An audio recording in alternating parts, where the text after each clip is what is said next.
This is Diana Sullivan in Austin, Texas. I'm doing a fun little project, a golf club cover. Now I'm set up for the ribbed part of the cover first.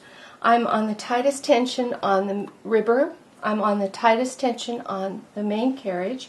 My needle arrangement is 1 by 1 ribbing, and I'm working from needle number 24 on the main bed to needle number 25 left on the main bed. Then I have the in-between, every other needle up on the ribber. The end needles are on the main bed. So with the machine set on its tightest tension, I'm going to do the zigzag row to get ready to cast on. I'll go ahead and thread the carriage and go across slowly. Now this is in my main color of yarn. I've been told that golf club covers can get quite dirty, so I have a burnt orange color here and a white color, and I'm electing to have the darker color be the background. Now I'm going to go ahead and hang a rubber comb and 3 of the heavy weights. Now I'm setting my ribber and main carriages for circular knitting. The tension is going to be 1 click less than 1, and I'm going to do 3 rows. And now on tension 2, I'm going to do 56 rows of ribbing.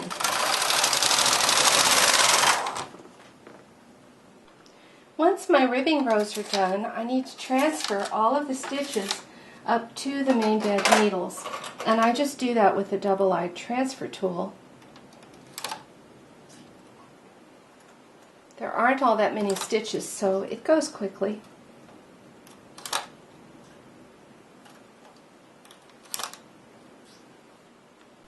Now I've changed to a regular knitting setup. I drop my ribber down, put ribber covers on, and I happen to have this machine on a tilt stand, and I changed the angle of the machine by changing the tilt stand. They're just a really, really nice kind of stand for your machine.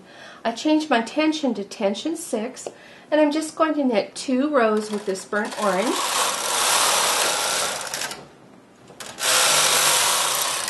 Now to make my golf club cover a little more interesting looking, I'm going to unthread the burnt orange, and I'm going to add a row of black. I'm going to hand feed this black yarn.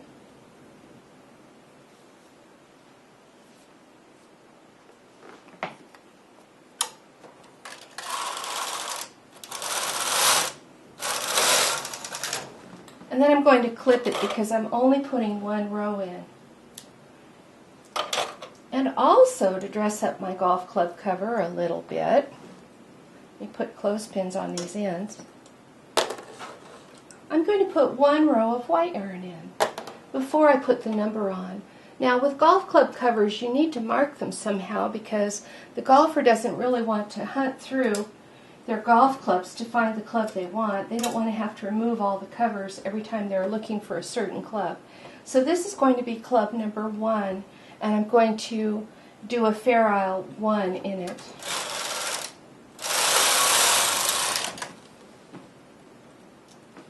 And I'm going to cut that yarn and hang my clothespin on it on each end.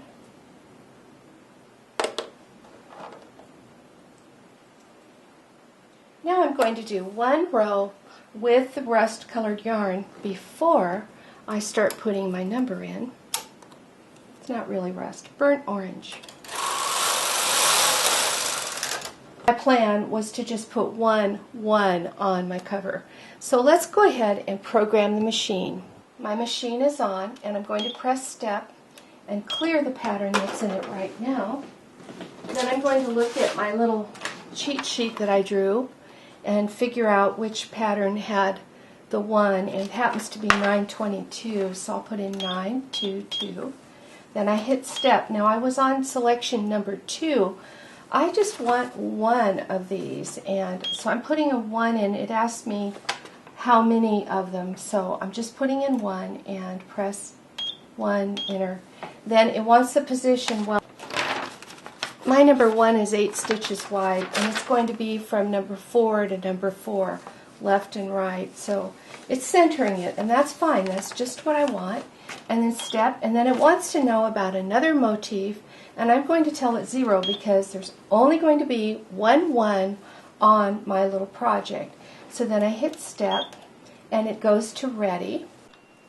With this particular machine, we only want to have a pattern in the middle, and it doesn't have a KC2 selection, but we can just turn these little pink cams on each end, and then it won't select in needles. I needed to not select in needles for this isolated one.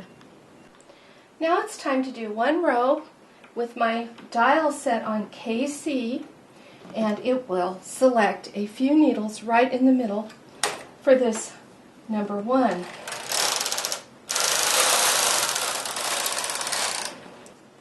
These are the needles that it's going to feed white yarn on. Now it's time to set up for patterning. We want to push the multicolor or Fair Isle button. It is the top of these 2 buttons, and you just pop that in. The top one will go in, the bottom one needs to stay out. If you push them both in, you get thread lace, and this is not a thread lace pattern. Then we want to thread the white yarn into this front feeder for the second color, and I'm going to knit across slowly for that first row. Here's what we have. It knitted onto this little group of center needles. Because it's a single motif pattern, I need to wrap the needles on the outside edge where the yarn is coming from so that we don't get a hole right here. And to do that, I need a piece of this background color, this burnt orange. Now this is a longer piece of yarn than you'd think I would need for this. I just like to have more than I need instead of running out. And what I'm going to do is on this carriage side where the white yarn's coming from, I'm going to pull out the needle next to the selected needles and hook the yarn into it and then push it back. And I'll just put one of my clothespins there to help it behave itself, and then I will knit across. That will prevent a hole right here. As I approach the knitting, I like to pull up on that Fair Isle yarn and make sure I don't get loops, because it's been pulled a long way from the needles it's going to knit. And you see it knitted just beautifully. I have white stitches here in the middle, and it's time for me to wrap on this side because now the white yarn's coming from here and I'm going to approach from the right. When I'm approaching from the right, then I'm going to wrap on the right. Now I had one end of this long piece of orange yarn, and now I'm going to get the other end of this long piece of orange yarn, and I'm going to just wrap it onto this hook. I don't knit it through, I just lay it in the hook beside the knitting over here on the right, and I'm going to hang my clothespin on, and I'm going to go ahead and knit the next row. Again, I'm pulling up on the white yarn as I approach. Now this time it only selected 2 needles in the middle. So what I need to do is I need to take my wrapping yarn and I need to wrap this needle. It's the first one on the carriage side from the ones that are selected. So I've got that wrapped, and I'll knit back. And now as I approach from the right, I'm going to need to wrap over on the right again. And I want to wrap this one. It's this first unselected needle next to the selected needles. And I just like to keep a weight on this yarn. A little easier to work with it. And I'm using a clothespin. And I knit back.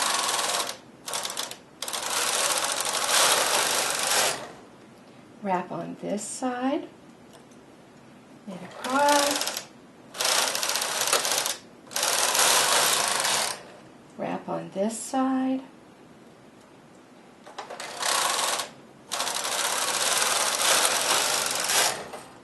Wrap on this side.